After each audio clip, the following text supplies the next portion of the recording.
Take দুনিয়ায় বহু বছর ধরে ডিসপ্লে, ডিজাইন আর ইঞ্জিনিয়ারিং এই তিন দিকেই নিজেদের আলাদা উচ্চতায় রেখেছে স্যামসাং।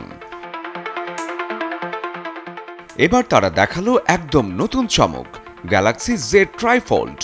এক স্ক্রিন, দুই হিঞ্জ আর তিন রকম অভিজ্ঞতা। ফোল্ডেবল দুনিয়াকে নতুনভাবে সংজ্ঞায়িত করতে আসা এক ডিভাইস। 12 ডিসেম্বর দক্ষিণ কোরিয়ায় প্রথমবারের মতো বাজারে আসছে ডিভাইসটি। এরপর ধীরে ধীরে পৌঁছবে বিশ্ববাজারে। ফোনটির ভেতরের দিকে ভাঁজ করা স্ক্রিন, যাতে মেইন ডিসপ্লে থাকে সবচেয়ে নিরাপদ, আর উল্টো ভাঁজ হলে স্ক্রিনে দেখাবে ওয়ার্নিং।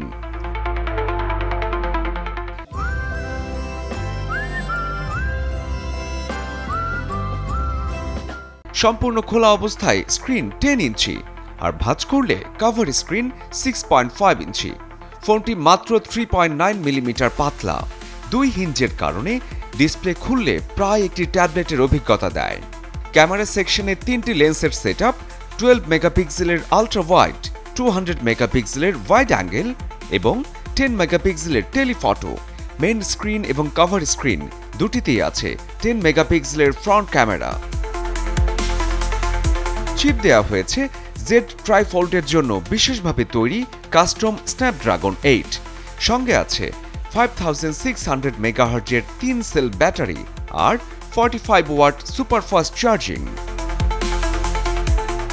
যদিও দাম এখনো চূড়ান্ত নয়, তবে গুঞ্জন বলছে বাংলাদেশের বাজারে এটি যাবে 3 লাখ টাকার ঘরে। টেক দুনিয়া বদলে যাচ্ছে দ্রুত, আর সেই রূপান্তরের কেন্দ্রবিন্দুতেই আবারও স্যামসাং। শরীফুল হক, চ্যানেল 24।